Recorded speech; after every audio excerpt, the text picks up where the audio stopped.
కృష్ణం కమలపత్రాక్షం పుణ్యశ్రవణకీర్తనం వాసుదేవం జగద్యోనిం నౌమి నారాయణం హరిం. యత్తు కామేప్సునా కర్మ సాహంకారేణ వా పునః క్రియతే బహుళాయాసం తద్రాజసముదాహృతం.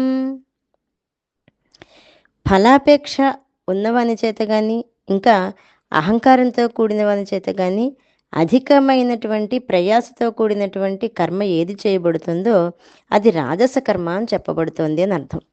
అంటే అహంకారంతో చేసే పనులని రాజసము అంటారు. ఫలాపేక్షతోనూ అహంకారంతోనూ కూడి చేయబడినటువంటి కర్మ రాజస కర్మ అనబడుతుంది.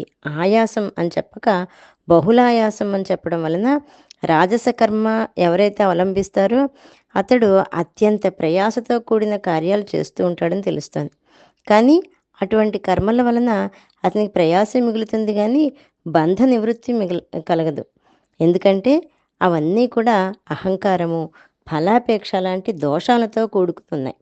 అహంకారమే బంధము, కర్తృత్వమే బంధము, కాంక్షయే బంధము.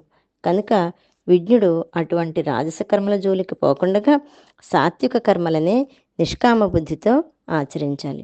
ఈ విధంగా చేయడం వలన అతను తరించగలుగుతాడు.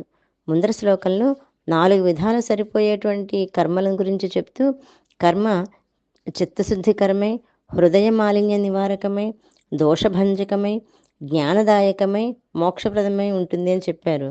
ఇక్కడ మళ్ళీ అదే విషయాన్ని చెప్తూ రాజసము లేనటువంటి కర్మలను మాత్రమే చేయాలి అని చెప్తున్నారు. జై గురుదత్త.